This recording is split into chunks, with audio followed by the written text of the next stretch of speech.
Bismillahirrahmanirrahim. Assalamualaikum warahmatullahi taala wabarakatuh. Okey, tuan-tuan dan puan, sedang saya tengah tunggu waktu maghrib ni. Kita berceloteh sikit, kita berkongsi sedikit tentang method dalam membuat PhD kita, okey, ataupun tengah nak menulis tesis kita tu.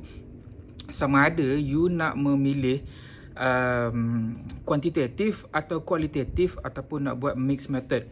Okay, and then ada saya terpanggil lah sebenarnya daripada few student yang bertanya, doktor, saya nak buat tajuk begini tapi my supervisor cakap buat tajuk lain, tajuk yang saya nak pilih tu susah, makan masa yang panjang. Macam mana tu? Saya nak ikut kehendak hati saya ataupun kehendak hati my supervisor. Okay, bagi saya senang sajalah. Supervisor adalah penyelia. Dia akan menyelia, dia akan memeriksa dan membantu anda untuk menyelesaikan penulisan tesis anda.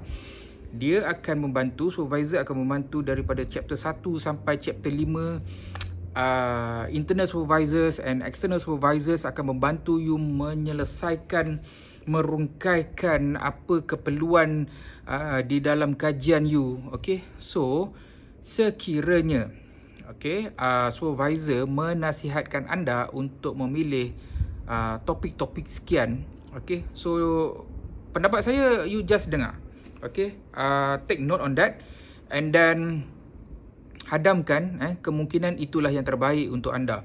Sebab apa? Sebab kalau you pilih tajuk, you pilih topik yang you nak buat kajian tu, takut-takut nanti itu cuma you rasa yang you boleh buat. Supervisors, your academician di universiti, dia faham, dia dah melalui hiruk pikuknya, liku-liku kehidupan penulisan tesis ni. So dia tahu, dia memberikan apa yang menyenangkan diri anda juga dan juga untuk memberikan satu ilmu baru, bukan sahaja kepada diri anda sebagai seorang pelajar, juga kepada diri beliau sebagai seorang supervisor dan juga universiti khususnya. So senang ceritalah dengar nasihat supervisor anda, sebab ini berkait rapat dengan apa perjalanan yang anda akan lalui. Nak senang ke, nak mudah, nak susah ke, nak payah? Okey, anda jawab. Assalamualaikum.